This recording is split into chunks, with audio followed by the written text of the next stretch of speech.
Welcome back to Letters of Intent, the show where we explore the moments, decisions, and commitments that shape our lives and businesses.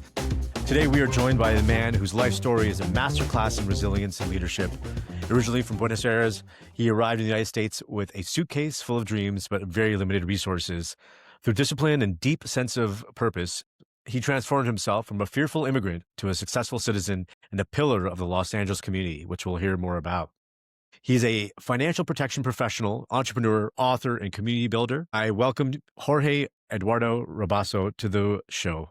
Jorge, welcome. Thank you so much. And also thank you for the opportunity, Pankaj, you are giving me to be in your show. Thank you so much. Very happy to be here. My pleasure. Yeah, it's great to see you Very again. happy to see you. Jorge, we'll get into our connection that we've shared over the years, but it's wonderful to see you. So, Jorge, this is my first time meeting you. So I haven't had a chance to hear your story. I would love to hear about your journey and what brought you to the United States from Buenos Aires and what brought you to Los Angeles to build your successful career here. Well, you see, life gives surprises. When I born in my Buenos Aires, I never thought I was going to live in the United States. And for some things of the destiny, I am in the United States. I have, it's a long story. And I arrived here when I was 25 years old. And as Pankaj has, I didn't have, anything. I arrived with $300 in my pocket with the dream of accomplish the American dream. And well, I did what had to be done in order to get it. And it was a long story. And, I can write a book about it. But one of the things that I know is I still remember the feeling when you immigrate to another country, the feeling of that you don't know what's going to happen, the feeling of scare of, what's going on. And also something that I always take care of and I always try to teach, when I had the opportunity is how the change that we all have as a human being in order to make a good life, in order to get most out of our life.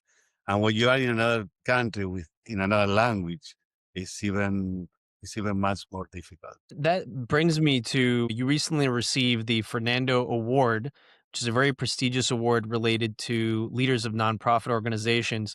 You are the founder of the Hispanic Business Network, which is an association of Hispanic entrepreneurs in Los Angeles. When you tell your story about, you came to a new country and you don't really know how it's going to go, you may not be plugged into a community.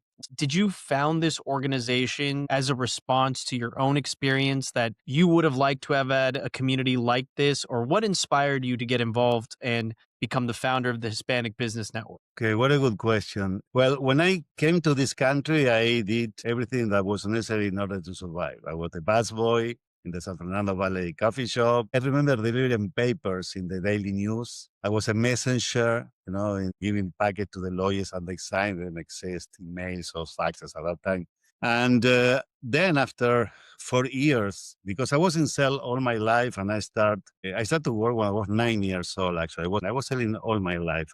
When I came to this country, I said, I like sales and like to be with people. And then I'm going to sell insurance. But I don't know what insurance was. I mean, for me, car insurance, houses, life insurance were the same thing.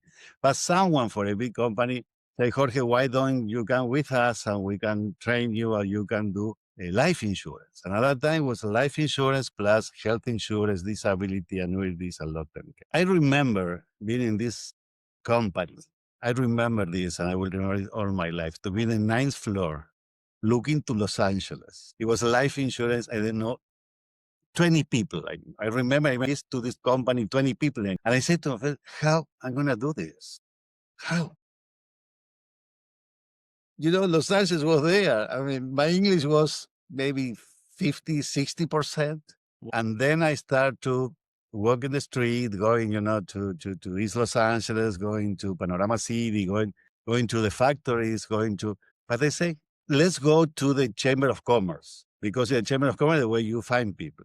Then I remember I went to the Chamber of Commerce to be nice, and they were American people. Not a lot of people there, speaking Spanish. I don't remember one. And I remember the American people who were, my name is this, my name is that. And they were so open, say, I'm shy. And and then I say, why don't I open a community speaking Spanish? Then I started to go to the Hispanic meetings Latin Business Association, but it was different association that they belong to the people from the same country. Let's say, the dentists of Peruvian, the Argentinians professionals, but it wasn't one. I'm talking about 25 years ago. Now it doesn't go that way. It wasn't one, that put all together. Say, well, maybe I can found it, the Hispanic Business Network in San Fernando Valley. I can start to invite people. And that's how I founded that organization. And that's the beginning of that. So it was the way for me to do networking, but at the same time, it was the way that people get together from different communities. And that was the idea. And we were that was doing monthly meetings for almost 15 years.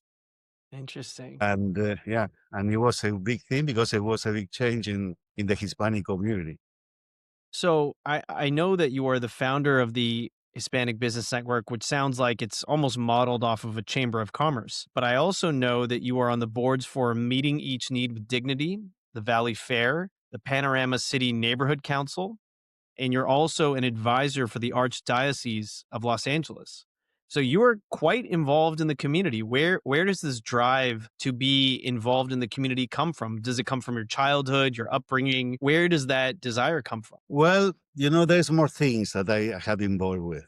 But let me tell you something about the Fernando Awards. Because when I started with my profession as an insurance broker, I remember someone invited me to the Fernando Awards Gala Night, because they have been doing Gala Night for the last 67 years. And I remember when I was there the first time, someone paid me the ticket because I didn't have money to pay the ticket at that time. And it was so, how can I say it? It was for me so rich, like I don't belong to these people because they were, in case of Gala Night, Yeah. I mean, I didn't have the code, what's it up? But I was there and I say to myself, one day I'm going to be nominated. Yeah.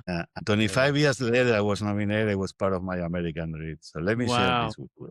Yeah. Now, That's amazing. why I get involved in MENT, and nonprofit organizations? Because I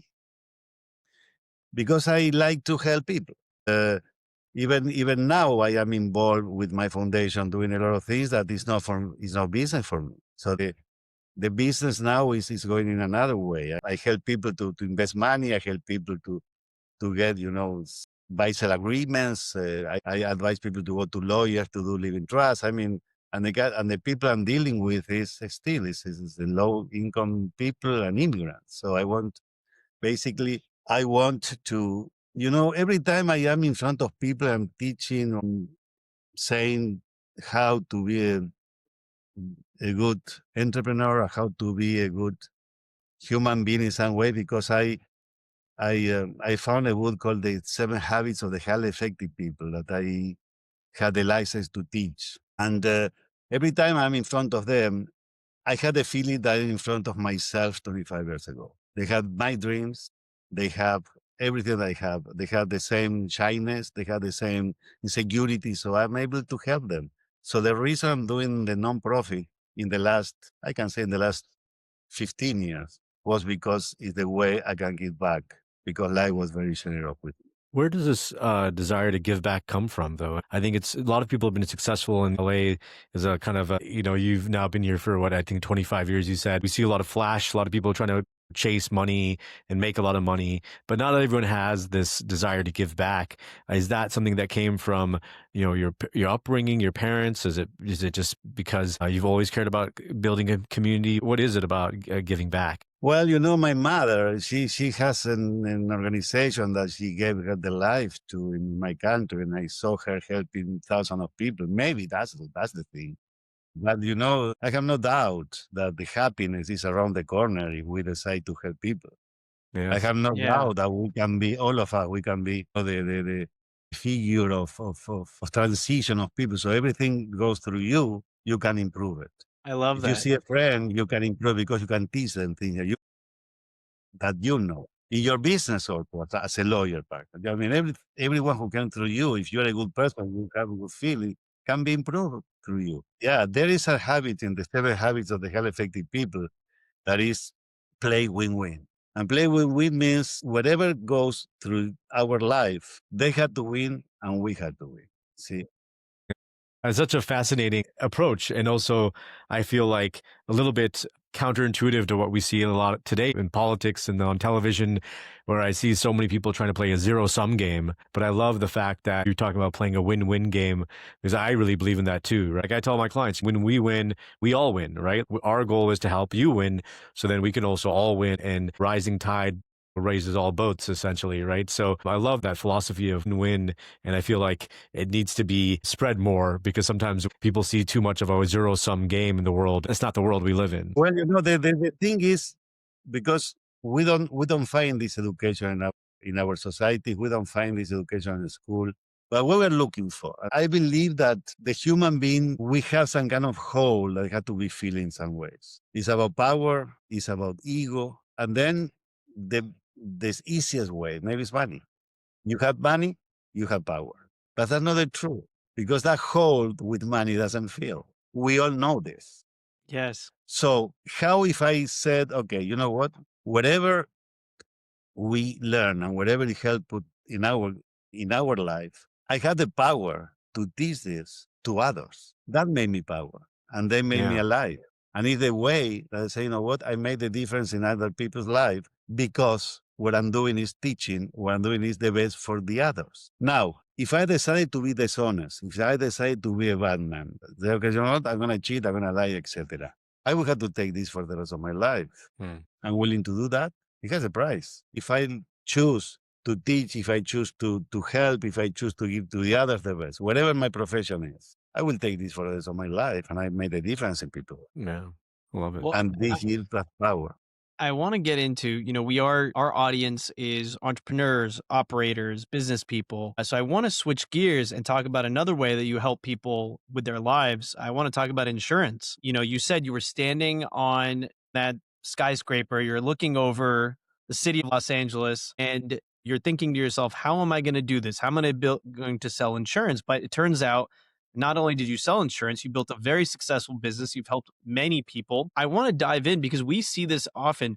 Why are people so reluctant to talk about insurance? Why does it kind of make some people feel uncomfortable? They're not aware of what's the real value proposition. And yet everybody needs it. I mean, we're seeing it more often now, especially in the context of employment. We're seeing it in the context of natural disasters. We're seeing it in the context of when we're doing our M&A deals. We see insurance comes up a lot. Insurance and indemnification provisions are very common. So it's everywhere in our life, and yet people are very afraid to engage with it unless they have a really trusted advisor. Why is that? Well, I mean, about the trusted advisors, it's something like maybe they find a trusted advisor and they don't go with the life insurance things, because life insurance is like this kind of thing that is important to do it, but it's not that urgent. So I had to have life insurance. It's important. It's not urgent. So I leave this for tomorrow. I leave it for tomorrow. I leave it tomorrow. At the same time, it costs me money, So one of the reasons, there are different reasons why people don't wake up in the morning and go to buy life insurance. There are different reasons. One of the reasons is the cost. They don't want to spend the money. A lot of people, let me tell you that maybe 60 or 50% of the people don't know that it's policies that they can put the money in the policy. They have cash value go up without paying taxes. They don't know the permanent life, how it goes, how you can save a lot of tax equity. But let's say about term insurance. So if something happened to me, my family is going to get the death benefit. A lot of people don't want to spend the money for that, because nothing happened to me. A lot of people don't want to think about it, because to die is something I don't want to think about. So two things at the same time. See, something I can do it tomorrow.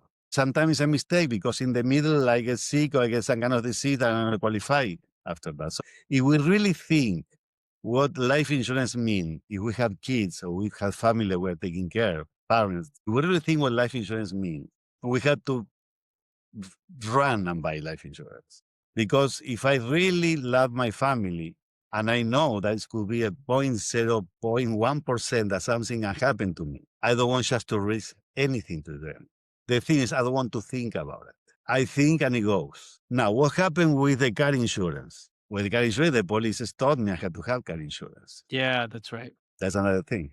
What happened with another insurance, like the worker compensation insurance? If I don't have it, I get the law, and something happened one of my employees, I had to have it because who is going to pay him? But life insurance is something I can wait. Yeah. You see, and it's a myth. I mean, it's something people don't want to talk about. So one of the purpose of life is to protect our family when we have the family that we love. We are not sensitive enough to do that. And life insurance, must be one of the main things to think about it. I have a client that she told me, "Hey, Jorge, I have been paying term insurance for 30 years, and it cost me $1,000 a year. And if I didn't have life insurance, I was going to have $30,000 now." So you see, she's around 70 now, 60 something. I say, wait, hold on a second. Let's go 30 years ago, okay? Let's say you didn't have the life insurance and you put a $1,000 in the bank, but you wake up in the morning and you are going to think, if something happened to me, what's going to happen to my kids? So when I'm paying this kind of term insurance, when I'm paying whatever insurance is peace of mind what I'm paying. This is what life insurance is about. It's peace of mind. Because the insurance company know that the average of people is 80 years or 82 years. So I just closed a case for someone who is 35 years old, and it could cost $120 for 1.5 million. For 1.5 million coverage, he's going to pay 120 Wow. A month or for a year? a month for A month, 1.5 yeah. million. But that's pretty good. Yeah. You see, so people don't want to think about life insurance. People don't want to think. There's another problem also with other things like having living trust. Yeah. People have asked that they don't have a living trust. They have to talk the law. I can do it tomorrow. I can do it tomorrow. What happens when one day maybe it's too late? Or they get the life insurance, or something happened and they don't have the living trust in place, or power of attorney for health. I'm wondering, Jorge, just for our listeners, because insurance can be a little bit of a black box. There's different types of insurance. Tell us the difference on the different types of life insurance, the pros and cons of both, and when each one is valuable for someone to utilize. Okay. Term insurance and permanent life insurance have the same purpose for everyone who has life insurance because it's a protection for the family. Okay. Some people can afford the permanent life insurance. Some people cannot afford the permanent life insurance because it's a matter of how much money you're going to put in the policy. Now, if this person has a high income, he can use the life insurance as a place where he can put money in the life insurance, and this product create a cash value because he put more money than the cost of the insurance. And then this cash value grows tax-free and is taken out tax-free. So it can be used as an emergency. It can be used for children scholar, for the college. It can be used for retirement. But these people have put in a lot of money in this life insurance because it's another way to save money. It's like putting the eggs in another box. That is the one who they're going to not pay taxes, and they will not pay taxes when they take out the money. Now, the IRS knows the game. So you cannot put all the money you want in these policies. They have a limit. This is the life insurance, permanent life insurance. And the best product for me and my experience is called the Index Universal Life. Because the money that goes in the cash value, the interest is paid according to the index, the SP 500, the Bloomer, the PIMCO. There's different strategies.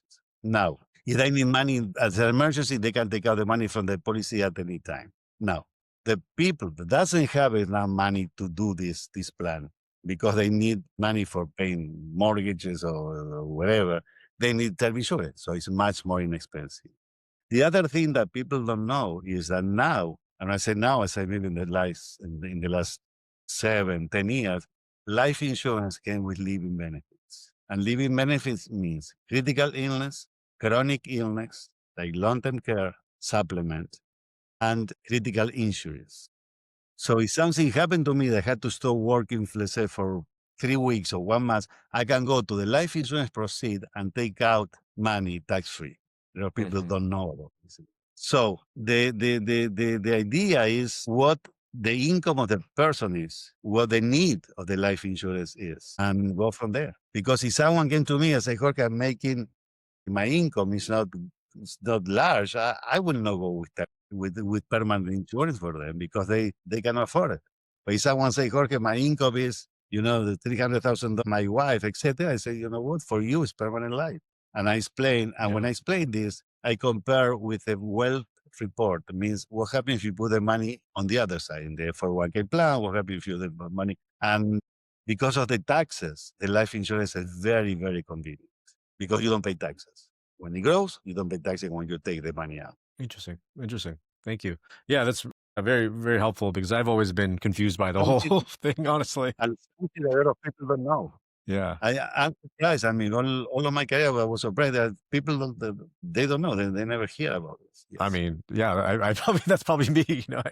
It is it's somewhat a complicated of an area, and it's still, which sometimes I think prevents people from actually moving forward too, right? Because if you don't know, then sometimes you can be apprehensive. Let me tell you something. One of the things here is that for some people, this is very complicated. Right. And when you got in front of complicated things, you say, you know what, better I don't do it. For other people, that is my experience is, it's like if you say the word insurance, it's not investment. Close. You see what I mean? Is investment or is what you insurance? mean. Yeah. Yeah. Well, they're missing the opportunity to save a lot of taxes with life insurance. And I have it close in this case 20 years ago. I know how it works. I know exactly how it worked 20 years later. You know how it works? People call you and say, how much money I have in my cash value. You have this money. Oh, I didn't know this. Yeah, because they were putting money grows tax-free, and they never take a look. And they have also at the same time the death benefit protection. Interesting. It's fascinating. I'm sure, there's a lot more to discuss. And if listeners are interested in learning more, a wealth of information on this subject that is worth definitely talking to. He's helped me. He's helped my clients in the past. So I definitely recommend reaching out. So we have about 3 or 4 rapid fire questions just to kind of get your thoughts on, and then we can close it out. So the first question is, it really just not meant to be overthought. We'll love to hear what kind of comes to mind first is, what is a book that changed your life? The 7 Habits of the Highly Effective People. When I read that book in my own language, I said I had to teach this to the Hispanic community. I called Franklin Covey and said, please give me the permission. I will never charge. I will never get any money. Let me be in front of people teaching this in the Hispanic to my community. They say, yes, you have it. And I have been doing this for the last 20 years. Then I wrote my own book based on another book that I read. Love it. And the name of your own book is? Herramientas para el éxito personal. Tools for the successful life. And it is the combination of this book plus Think and Grow Rich, Atomic Habits, and you name it. I put all together and wrote my own book in Spanish. It's on Amazon. Amazing. What's a belief that what's something you've changed your mind about over the last 20, 25 years, or something that kind of a belief that you had when you were young, but maybe you've changed your mind about now? I believed 20 years ago, the leaders aren't leaders. They don't make leaders themselves. And through life and doing these motivation classes and dealing with a lot of people, immigrant people also, I really believe that you can be a leader if you work on yourself. So the leader doesn't born leader. Some people born leader, but if you want to be a leader, you can do it. You have to work on yourself. Yes, amazing. I love that. What's one habit that helps you stay grounded? Pankaj, you know that one. Meditation. I mean, I have always, when I had the opportunity, that this I say in every time I can. I have doing meditation for more than 30 years. Yes. Okay, so I sit 20 minutes, 30 minutes, and I put my mind in the minimum expression of excitement, and my body know how to recover itself. That's amazing. Yeah. That's something we connected on early, that we share the same birthday and we share the same passion for meditation, which is amazing. Well, you have to come with me on a retreat sometime. I go on these 5-day silent retreats. Yeah. But also, we have to know there's a lot of people that they're going to hear this podcast. They're going to think, yes, I had to do this. And again, it's like life insurance, like living trust is important, but it's not urgent. Yes. So, when you think you have to do it, just sit, learn, and do it. And do it for 20 days and then decide. If it's good for you, it's not good for you. I cannot say it's not good for me if I don't try. Meditation. Absolutely. Grounded meditation is saving my life. Absolutely. You should do it consistently for a little while before you decide to, right? Not just after one time. Last question is, what does success mean to you?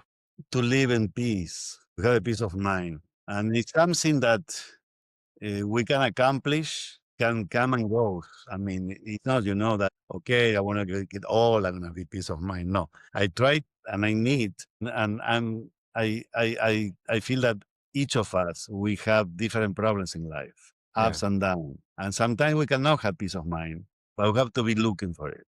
And it is the way to look for peace of mind. But Absolutely. I think this is the secret of life, is to have peace of mind. Absolutely. Absolutely. Yeah, the success. Love it. Wonderful. Sahil, I think you had a couple questions too. Well, I just wanted to ask if you had to give, we talked a little bit about the misconceptions about life insurance. We talked about also how it's actually a form of investment, and that's even a better word when you're thinking about life insurance. Can you give us some reasons? Maybe, we have business owners and operators, entrepreneurs who listen to this podcast. Can you give our listeners one or two reasons why they need to consider life insurance today, or why they need to consider a service that you provide today? Sure. One of the mistakes I found with people, with companies and partners is that they don't have the buy-sell agreement. So if something happened to one of the partners under the California law, the family of the partner is going to be the owner, the 50% of the owner, and people don't know this. So they need to call the lawyer and do the buy-sell agreement. And the buy-sell agreement is founded by life insurance. Something that, that also I help a lot of people that they don't know that now policies can be sold. So if there's a lot of people that have term insurance and they are maybe more than 7 years old, and they don't know, and they call the company to cancel the policies, they can sell the policies. They can get money for their own policy because there is a group of people for corporations that buy this policy because they use it for investment to play the cash value game. Something that people don't know. Something that people don't know, there is a good idea to have life insurance, permanent life insurance, small permanent life insurance with cash value with the kids. So they already have the cash value. And then when they hit their 20s, 25, they get the cash value to buy a house or to buy a car. But at the same time, when they hit 25 or 30, they start to work. You say, you know what? I had your life insurance that I got it 10 years ago, 8 years ago, 15 years ago. And you can now put $200 every month in this policy. So you have your own bank. They put the money, they can take it out. They got, the index interest. They don't pay taxes for that. But you create on them the mentality of saving. At the same time, they had life insurance for good. It was a health issue in the middle. They had life insurance for good because they're going to fall in love, they're going to have kids, and then the price of the cost of the insurance is going to be less. So to have life insurance in the kids is a very good idea for investment. And for the kids to have it. Life insurance is an asset. It is an asset. Very So interesting. yeah. If our listeners want to get in touch with you, what is the best way to contact you? Well, I am in LinkedIn under Jorge Rabaso. They can email to me, rabaso@rabasoinsurance.com, or they can get my phone number. Wonderful. Thank you. Thank you, Jorge. Your story is one of resilience and inspiration for all of us. We really, appreciate all the work you've done in the community and for your clients. I know it's been a pleasure getting to know you over the years, and I know we still have to get Indian food one of these days. Maybe all three of us with our significant others can go. And yeah, I want to just thank you for joining us and your honesty and your humility in doing this all. You've always been such a giver since I first met you. I think we had lunch at the City Club. I think the first time. It's been wonderful to get to know you and work with you over the years.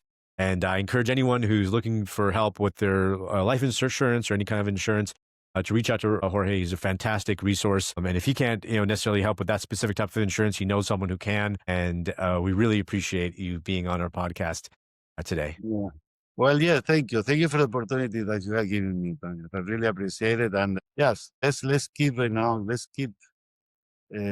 helping people in the way that we can, the best we can, and with the experience that we have. So I really appreciate what you are doing also for all of us to give opportunity that people like me to show what we are doing for the community. Absolutely.